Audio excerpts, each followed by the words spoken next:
Previously on Kimba TV. Casper says, ain't no way we bounce from 65.1. It's lower probability, but that also means that if you do, and how do you confirm that it actually did? Turning the golden pocket, that should be the natural, like statistically normal resistance, like a retrace, turning that into support, or even better, just making a higher high. So until you actually do this or breach that, this is pretty normal.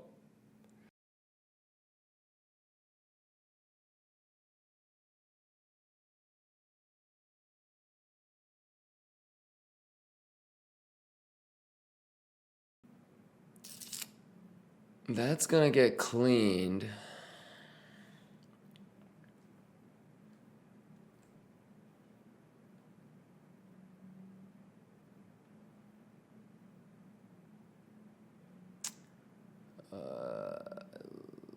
Let's see if it actually can get above here.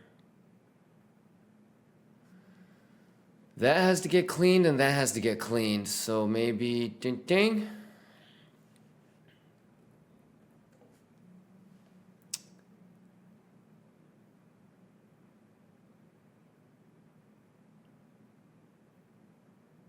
I would want this cleaned on Monday, so maybe we just still fuck around.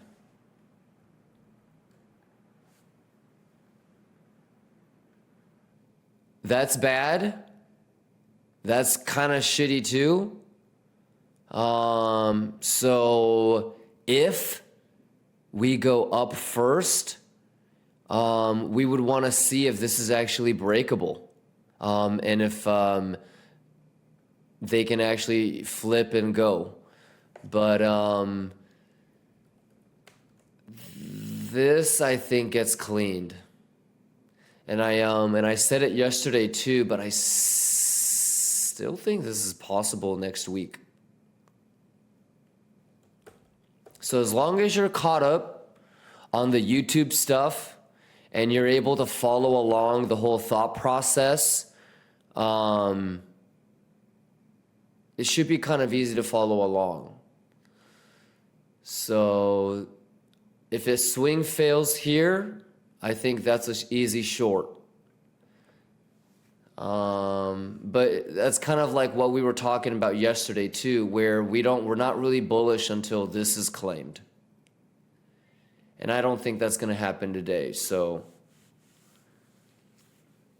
you've got a potential hedge short here and you've got a potential hedge long here. I probably wouldn't think about, I mean, this could be, I guess, a hedge long, but I think this is still possible next week. So yeah, just make sure you get caught up on the what we talked about on FOMC day too. So dip, bounce, fuck around, you know, maybe even like this, but we want this structure, come back. We want this, this, this, this, this, this. Alrighty. Stiga says, I got one. My portfolio 60% holding and 40% for longing, shorting. Do you think I should alter my percent? It's up to you. I really only use maybe 10% of my crypto holdings to Gamba. It depends, Stiga. I don't know what you don't know. Are you just stop the music? I don't know what you don't know, Stiga. So like, have you researched what the typical breakdown is in a hedge fund? If JP Morgan were to put out like $1 billion fund, what percent of it usually is spot and what percent of it gets gambled, quote unquote gambled, on derivatives and options? Like, I don't know if you have just taken that 5 minutes to Google around like the stereotypical breakdown. So I don't know what you don't know, but make sure you nerd out, right?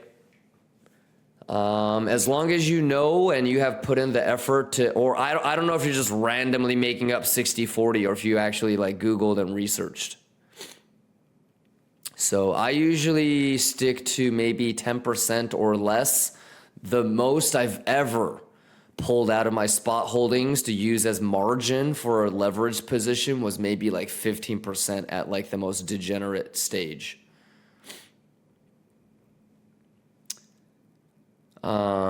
But yeah, definitely. I mean, there's definitely really nice ways of breaking down the capital in a fund. So make sure you research Stiga. Sounds good?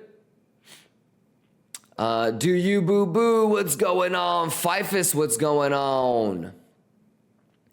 Idol, what's going on? Jupy, what's going on? Our Tarziva, what's going on?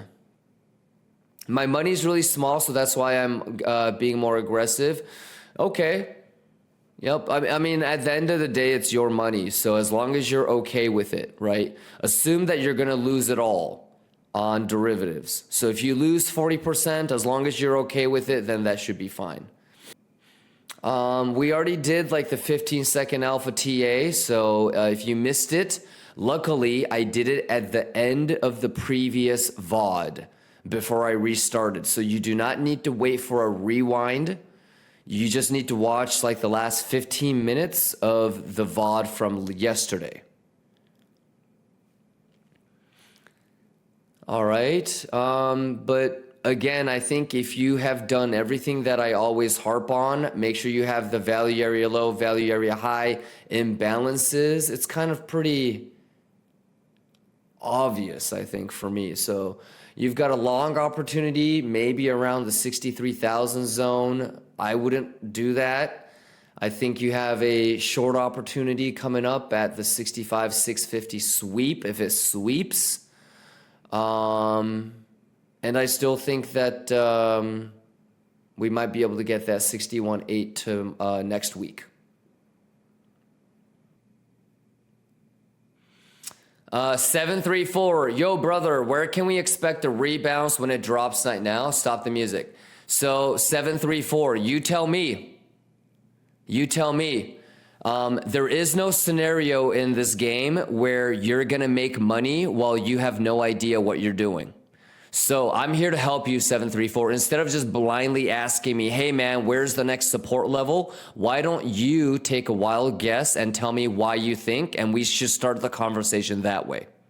Okay? But I don't know how many times I tell you guys every day, make sure you have value area high, value area low for volume. Make sure you know value area high, value area low, TPO, point of control for TPO and time-based levels. Make sure you know where the imbalances like bad highs and bad lows are. All right, make sure you know where the imbalances like single prints are. So you tell me, why don't you take a wild guess and then articulate to me why you think it could drop to that level? Okay, otherwise you're not gonna learn anything. In fact, you might even fuck yourself up, because if you get in the habit of memorizing what I say, you're really gonna get wrecked if you don't understand why I'm saying what I'm saying. You're gonna end up like Mario. Exo, sure, but it's not, you don't, today is one of those days where you don't need to look at Exo, by the way. It's not going to help you. So I don't want I rather much take that one, which is still close. That's my tolerance for the value area low.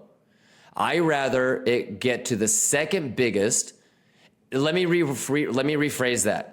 Hey Blade, if the second biggest one is close to the value area low or the value area high, that is the limit in which I would allow the penetration of the value area low. That is not this, the second biggest is not the value area low. The value area low is here. So that is my tolerance. Okay? If we get any higher than that and we're going to get close to the point of control, I would be thinking, oh shit, now we might do that, which is how I drew it earlier.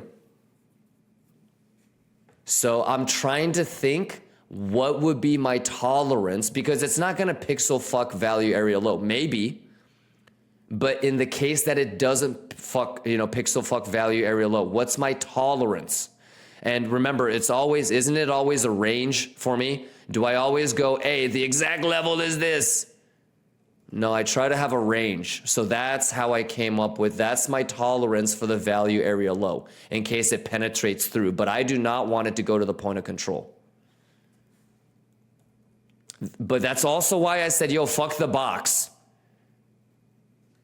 Like I just had that box for me,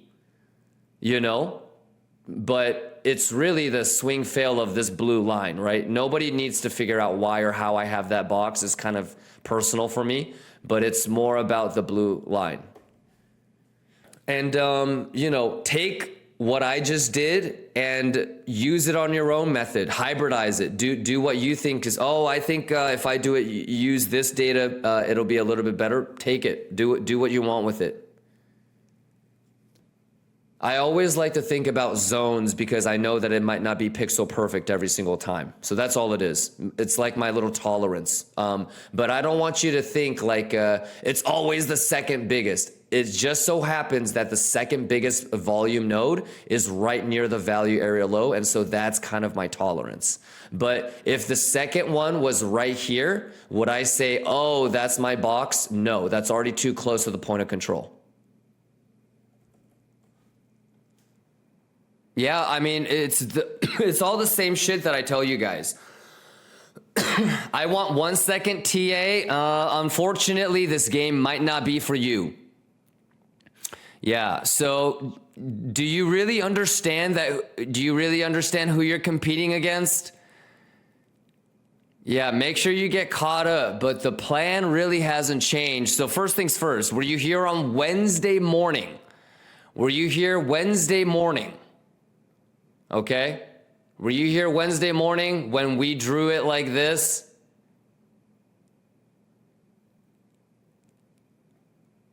So none of this is surprising. Alrighty?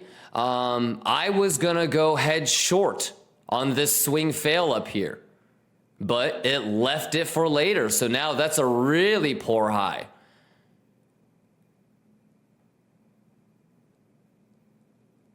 That was weak. Now the whole thing is poor. So now there's an even higher probability that that's going to get swept.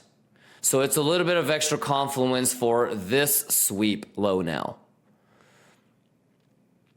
Alrighty, but I don't scalp for these exact reasons. As long as you saw that, hey, that's a bad high, now that's poor. That's going to get swept. That's liquidity right there. Value area low hasn't been tapped. Full rotation in play, right? Daily open, value area. All it did was a bearish retest of the daily open. It came back into value area high. It lost PDPOC. It lost PDEQ. What's the highest statistical level that it should go to? 63.1, right?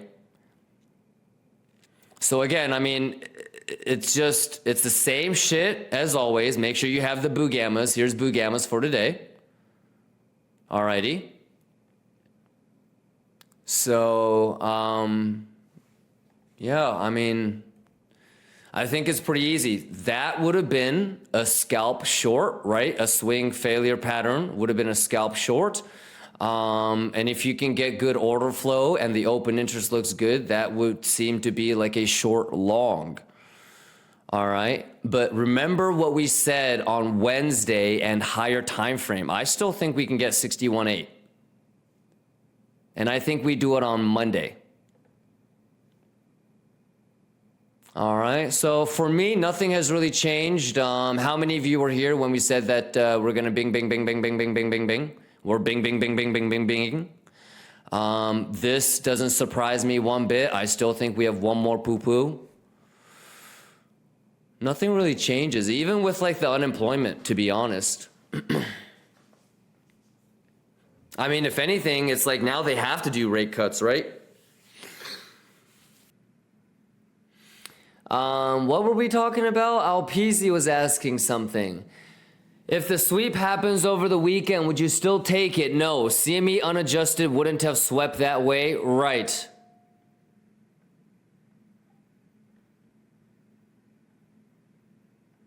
That's the sweep you want. It's going to happen on Monday, LPZ.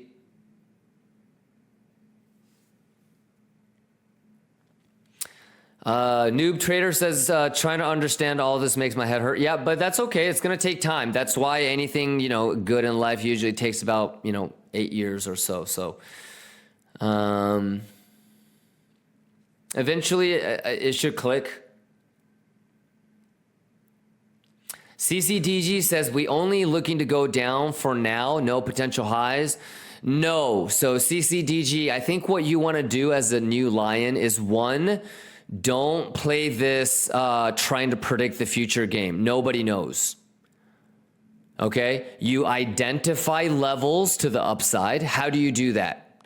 You look at volume-based levels. How do you do that? Well, maybe that's what you need to learn up on. Okay, so volume-based levels, value area high, value area low, point of control. You need to learn time-based levels, TPO, value area high, value area low, point of control. You need to learn what imbalances are, like good highs and bad highs, good lows and bad lows, single prints. Alrighty, and then you need to learn how to read data and edge like CVD divergence or open interest, RSI divergence, how to use them the right way. Then after you learn how to use them the right way, you need to see the sample size, okay? You ever have a friend that you go to Vegas with and you tell him, hey, you're supposed to hit 16 against a 20, but he's never played blackjack, and the first 2 times that he hits it, he busts, so he decides he never wants to hit it again? Not enough sample size. All right, so CCDG, instead of saying, it's gonna go up from now. Oh, it's gonna go down from this level. Instead of doing that, what you do is you identify levels of interest, and then as it goes up or as it goes down, you look at what's happening. If open interest is going up, then that is bullish, right? If there's a hidden bear div that shows up right here, and if open interest is squeezing, and if that's a Fibonacci 0.5, maybe that's a short. All right, but we're all looking at the same thing. So I think trying to predict the future is the lazy way.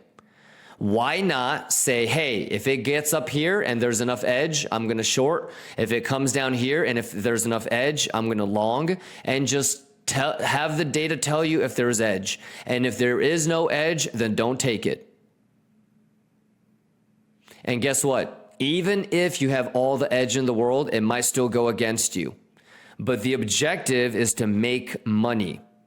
So you're not in the business of taking trades. You're in the business of managing risk.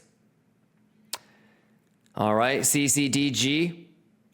Nobody can predict the future. So if somebody is saying things like, oh, it's going to go up, or oh, it's going to go down, no, it's about looking at the data and the probability. So if you understand that, there's plenty of longs and plenty of shorts to be had. Sometimes people might be like, oh, we're going to short up here. But then, or I might even say something like, we're going to be looking for a short here. People that don't know what they're doing, they'll put blind limits in here and they'll get ran over.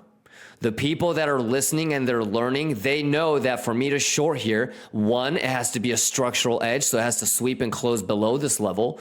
People know that I'm going to wait for the 30-minute candle close. However, if there's a regular bear div, CVD, or if the open interest is showing that it just squeezed out all of the shorts, then I don't have to wait for the 30-minute candle close.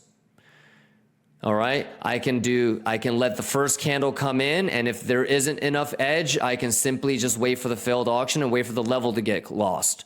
I can enter here, I can enter here, my stop loss is there. All right, so you don't want to be the guy that hears me say, hey, we're going to be looking to short here. And then this happens, you can't read the data yourself, so I'm just Latuching, and I'm not going to take that short while your dumbass gets ran over like that. That's what we call the Mario effect. And then you got to be sitting over with 20 people, in CK's chat, talking to yourself. All right. So CCDG, I don't want you to try to memorize stuff. There is no memorizing a plan. You can figure out levels that you like. You can learn how to tell if something is bullish or bearish. And therefore, you can decide if you want to long or short. All right? So there is no right or wrong. I always root for longers or shorters. I could give two shits if you agree with me or not. All right, but we're all looking at the same stuff. This is not arguable. If the price is going up and open interest delta is going up, that's bullish. If price is going down and open interest is going up, that's bearish. That's not arguable. Okay, if the price is making a higher high, but the oscillating movement, whether it's CVD or RSI or whatever, MACD, whatever, is inverted, then that's an edge. There's exhaustion or absorption going on. You know, and then the rest of it is just probabilities. So enjoy learning, take shots if you want to, never go all in. But what y'all think about all this though? Hey, you know I'm notorious for getting left behind at the train station, so there's listening to what I'm saying and really listening to what I'm saying.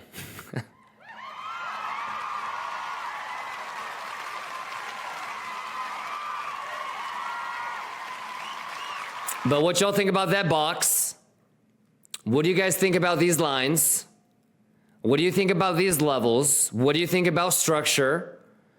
And no one should be afraid to like say it. I mean, don't just like randomly talk out of your ass if you don't know. But for those of you that feel like you do know, you should never be afraid to shout it out. But what does Binance Open Interest tell you? Tell us so far. So it moved down and it did what? On Binance.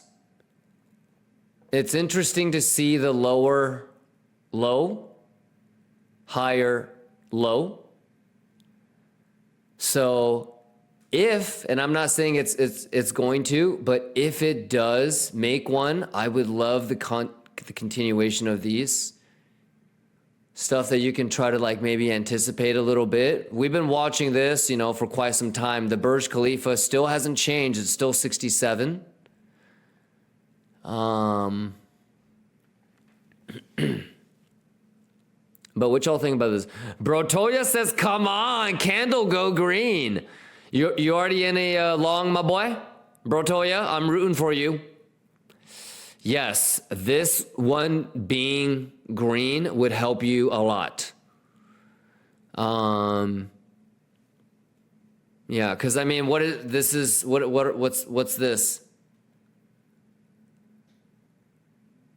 What's all that?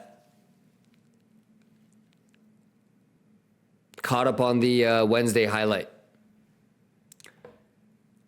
Doink, doink, doink. I don't know if this is done, but whether it's here or whether it's here, and then don't forget one more. So if it does this over the weekend, or it does this over the weekend, don't get too bearish here. Don't get too bullish there. Or that's actually going to get clean too. Damn, that would be hella funny if it makes a lower high. And then obviously, just, you know, nuking from here without CME, it's going to be a gap fill to the upside. So what I mean by that is CME paused here. So if derivatives nuke and it doesn't recover, then CME is going to open down here and there's going to be a gap to the upside. Are you juicing? Juice. Math. Schwiggity. Are you ready? It's time to juice. Here we go. Here we go now. Let's go.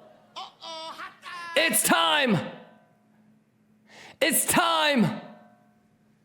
Let's go. Juice! Math!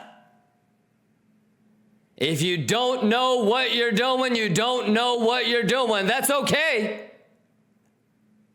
But the math is the math. Because you're not watching the motherfucking highlights. That's why, motherfucker. Stop watching Sato. Watch the YouTube highlights. Juice on them hoes. But my entries are real good. 615, 616, 61650, 617 is my highest. 617 is my highest. But I have a good chunk in the low 500s. So if you really think about it, all it really was fibception and I mean, we had the box and we talked through how we came up with the box when we came up with the box weeks ago. But it was a combination of fibception. So I went really bottom heavy at the 7.5 and 8.86. And so like this. So look. Got him! So I literally like front ran the 7.5 basically on almost all of them. And then on some of them, like I got lucky and got some of these filled. Yeah, it would have been much better if they did it on this one.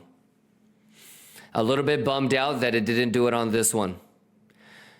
But also, here's the thing, Isagi, is I can say all this shit, but I want you to see all this for yourself with a blank slate, and I don't want what I'm saying to contaminate what you're assuming. If you don't have your own sample size of observations yourself, I want you to have more of a neutral stance. I don't want to taint like what's actually happening in front of our eyes. And during the weekend, by definition, it's low volume, okay? Which means that things are naturally going to take a little bit more time. If CME was running, if S&P was running, and if it really was bullish, it wouldn't take as long. Make sense? So, and don't get baited on these quick little $50, $80, $100, $200 pops up and down. What really matters is the 30-minute, 1 hour closes and the candle body closes that is spent above or below. Don't get baited on these. Could it retest? Anything is possible, Zine. But what would concern me, for example, Zine, is if it is going to do like you're talking about a bullish retest, correct? Like a golden pocket or a 382 or on the 61.8. If I see enormous, if we do this, bink, and it's 40 million in shorts, then that's not that great. Okay? Whereas if a whole bunch of longs get squeezed, then that's not that bad. So it still matters how it goes and does certain things. You know, Zine? So this is like the level of interest, but it's level to level, right? So this is why like watching highlights and understanding these levels are so important. This is a level of interest, hence why it's in the box, which is the zone of interest. But the true level is here, and shout out this line, right? You can see that this line was trying to act as support, yes? Yeah? The next level of support or any sort of volume node would have been here. What a coincidence. So what is the Fibonacci levels in between these two levels? You think that's coincidence? And so with seeing this, RNK, you know I'm going to go bottom heavy.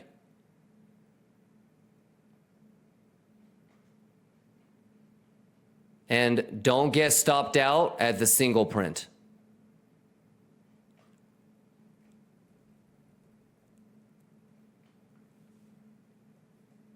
If you really wanted to, you could have even done this, something like this, from here to here. And so you could have said stop loss right here, but then you don't want to get stopped out of the single print, so something like that. But again, it really starts with being able to spot that even before you get cutesy. And even before you can do that, it really starts with identifying levels, right? Kimba, if it goes under the box, how low are we going? It shouldn't. I'm gonna get stopped out at break even. I'm not gonna let any of these longs go red. I'm gonna move my stop loss and break even shortly, okay? And when baby girl gets back from working out, I'm out of here. And if it stops me out, I promise you, I'm not gonna attempt another long. If I am gonna try to attempt another long, I'll be streaming it. How's that? But I'm not gonna really look at the charts for the rest of the weekend, to be honest with you. I'll have maybe alerts set for up here, you know, because all these bad highs are probably gonna get swept, and that single print's probably also gonna get grabbed. So maybe set an alert for like 63.5. But if it does this, if it sticks around 600, bank, I get stopped out. I'm not like re-entering. I'm not, you know, maybe that is the one that I might come stream, but I would like this to get the fuck back up here, and then we start playing back in this range. This. I wanted to get back in here, play, break, turn that into support, and then rotate. So just zone by zone, level by level, and then that's your next volume node. So we tried to break out. That was a failed auction. Some of you guys took that short this morning. That's awesome. Failed auction, rotated down. Look, as soon as we lost that value level, it rotated not only to the other side, but it rotated completely to the lowest part of the next value. So that means that unless this snaps back up into this, that's not good. Spending time here and creating value is bearish. Getting back up there and getting rejected is bearish. The only way that the bearish rejection would be tolerable is what? It fails the other way, which is also possible. But I think the dink is going to be big. So in a weird way, now I kind of need this to go. And then Monday, gap fill, and then go. So this level probably gets revisited on Monday, like this zone. I mean, just because CME, that's where it stopped. So you don't think it will be a big dump even if we lose that box? No. If we lose this box, it's a shit show. No. If we lose this box, it's a shit show. But I said this before, EU. So let's say, for example, that I end the stream, okay? And it does this. Oh, fuck, he said that this is kind of bad.